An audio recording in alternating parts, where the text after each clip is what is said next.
so there's a question back there. So it's Heather. Can you talk more about choice? Always have a choice. Or everything's just a choice? Mm-hmm. Can you talk some more about that? What would you like to know about that?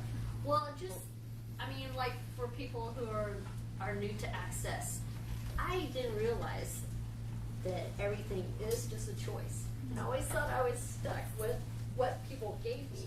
Like, you don't have to choose that. You can choose what's good for you, and was like the huge. It's the no choice reality so all of that energy, all the no choice reality people are functioning from. Yeah, where there's only one choice or maybe two choices. And the right and wrong. The right choice or the wrong choice. Yeah. Yeah. Your choices are vanilla or chocolate or out of chocolate. Or Kmart. You have Walmart, Kmart, And Kmart's really closed. You're choosing everything in your life. I'll get your question. This is like the no choice reality. So I'm a mother. I'm a single mom with 3 kids, and I felt resentful often about being that early in Access. I had a lot of resentment at times because the dad wasn't doing much to help with anything, and like I felt like I had no choice being a mother. I didn't have any choice here. I have to raise these kids. He's not. And then I was like, wow, this is a total choice.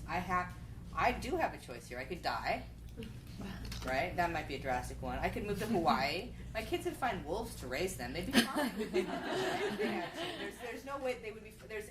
There was a multitude of choices that I had available, and I had to look at them and go, oh my gosh, I'm actually choosing.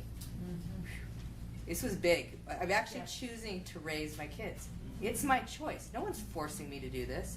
I'm not choosing to raise my kids because he's an asshole and took off. I'm choosing to raise my kids. And it was knowing that I was choosing it that changed. It changed. The resentment disappeared. I couldn't even make that one up anymore. Right? I couldn't make it up anymore. Yeah.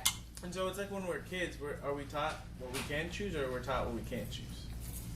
So this reality is, there's something called the immutable laws of this reality, and that's how in this reality it's all about what you can't choose and what you cannot change.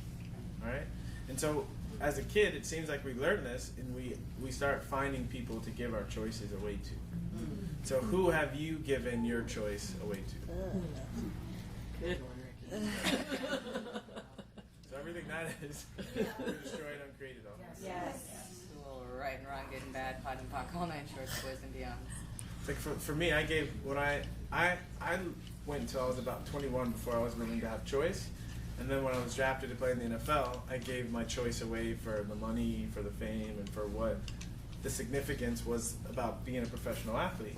And it wasn't until I retired in 2004 that I started to, that was the choice I made. One day I woke up and I was like, oh, I don't really have to do this. And I was driving in my car and I was like, whoa, I can choose something different. I was like, wow. And I was like, what about all the stuff? And the awareness I got was like, who cares? I was like, okay. And it was like Glenna was saying, when I really saw that I had choice, and I chose to, because there was all this trauma and drama going around, because when you're in your heyday as a professional athlete, you're not supposed to just walk away. And so there was all this trauma and drama, and I chose, okay, well, this isn't very much fun for me, and so I got on a plane and went to Australia, and I am having the time of my life. And at the point, in those 10 seconds, I was choosing, well, I don't really ever have to go back if I don't want to.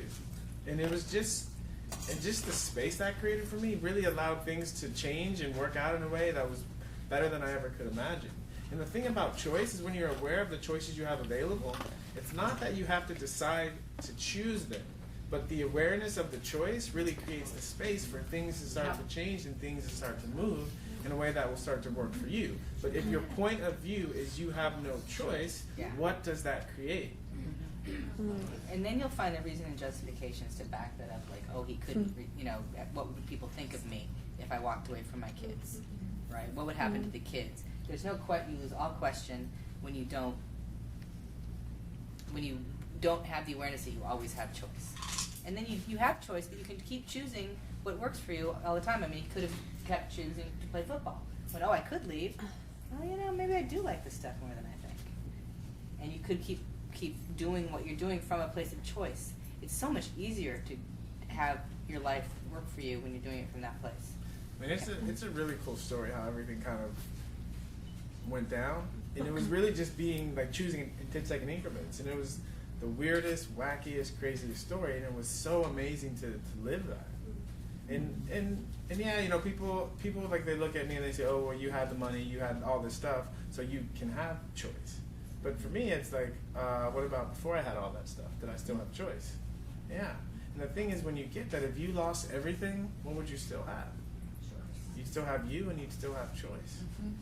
Yeah, so everywhere you guys have decided that you don't have enough money or enough time or enough, Whatever. enough whatever to have choice, would you guys like to uncreate us for all of that? Yes. Right and wrong, good and bad, bottom, top, all nine, short, boys.